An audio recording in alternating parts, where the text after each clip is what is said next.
नमस्कार, मेरा नाम डॉक्टर मृदुल कुमार डागा है। मैं मौलाना आज़ाद मेडिकल कॉलेज दिल्ली में और उसके साथ जो अस्पताल है उसमें मेडिसिन में प्रोफेसर हूँ। हम पिछले 1 साल से ज़्यादा कोविड का मरीजों का इलाज कर रहे हैं और अभी जो कोविड इतना तेज़ी से आया है उसके इलाज के बारे में मैं कुछ आपसे शेयर करना चाहता हूँ। देखिए, जब भी किसी व्यक्ति को कोविड के कोई भी लक्षण हो, जो कि पैरों में दर्द हो, बदन में दर्द हो, बुखार आ रहा हो हल्का या तेज, खांसी हो रही है, गले में खराश है, जुकाम हो गया है और कुछ व्यक्तियों में स्मेल और टेस्ट का गायब हो जाना या फिर उल्टी दस्त होना, ऐसे कोई भी लक्षण हो आप में, तो आप तुरंत अपने आप को आइसोलेट करिए, अपने घर में अपने रूम में रहिए, मास्क पहनिए और घर के हर व्यक्ति को बोलिए कि वो भी मास्क पहने।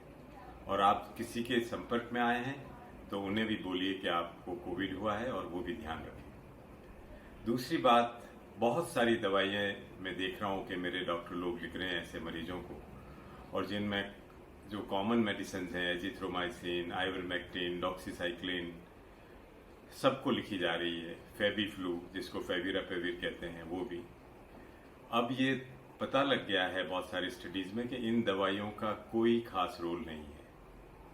अगर आपको फीवर है, बदन दर्द है, खांसी जुकाम है, तो आप थोड़ा पैरासीटामोल, डोलो या क्रोसिन ले लें, या कुछ ज़्यादा खांसी की तकलीफ है तो आप सिरप भी ले सकते हैं, और खांसी बहुत ज़्यादा हो रही है तो आप स्टेरॉयड इनहेलर भी ले सकते हैं शुरुआत में। और किसी दवाई को लेने की आपको ज़रूरत नहीं है। हाँ, आप चाहें तो विटामिन सी, जिंक वो ले सकते हैं, वो एक्चुअल में हम दवाई नहीं मानते हैं, वो सप्लीमेंट मानते हैं। दूसरी बात आपको करनी है कि आप अपना ऑक्सीजन मॉनिटर करेंगे दिन में 2 या 3 बार, और वो 94-95 से ऊपर रहे तो उसमें कोई चिंता की बात नहीं है। तीसरी चीज़ आपको करनी है कि बहुत ज़्यादा बार आपको अगर गला खराब है, जुकाम है, नाक बंद हो रहा है, तो स्टीम या इनहेलेशन या गरारे करना दिन में 2 या 3 बार, ज़्यादा से ज़्यादा, उससे ज़्यादा करने की ज़रूरत नहीं है। आप संयम रखें और ऐसा देखेंगे हम कि 85% लोग इस तरह से धीरे धीरे ठीक हो जाएंगे। पर इस बार हमने देखा है कि बहुत सारे कोविड के मरीजों को बुखार बहुत तेज़ हो रहा है, 102, 103, और काफ़ी दिनों तक चल रहा है। अगर आपका बुखार 102, 103 रह रहा है तो आप कॉम्बीफ्लेम, मेफ्टाल, ये दवाइयाँ भी ले सकते हैं, डोलो, पैरासीटामोल के अलावा। पर आप ये ध्यान रखिए कि ऑक्सीजन आप मॉनिटर करते रहेंगे।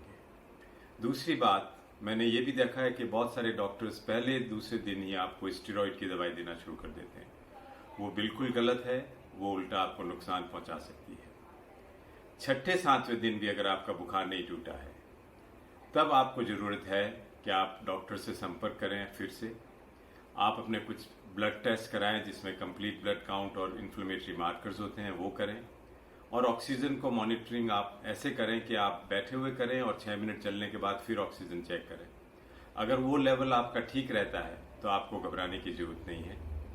अगर आपको इसके साथ साथ बहुत ज़ोरों से खांसी हो रही है, सीने में भारीपन है, या आपको बोलने में दिक्कत हो रही है और आपका ऑक्सीजन फ्लक्चुएट कर रहा है, तो तुरंत डॉक्टर से संपर्क करिए।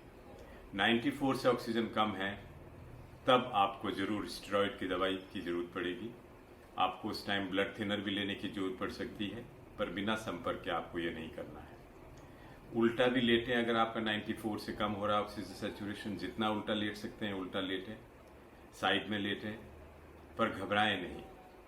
इस सब के बावजूद भी अगर आपका ऑक्सीजन ठीक नहीं होता है, 90 की तरफ जाने लगता है, तब आपको घर में ऑक्सीजन लगाने की भी जरूरत हो सकती है। और अगर आपके पास सुविधा है तो आप ऑक्सीजन लगाइए और अपना लेवल 92, 93 पे ला के रखिए। ऐसा नहीं कि आपको अपना लेवल 97, 98 पे पहुंचाना है, इतनी ऑक्सीजन देने की भी जरूरत नहीं है। इन सब के बावजूद अगर आप ठीक महसूस नहीं कर रहे हैं, तब आपको अस्पताल के बारे में सोचना है।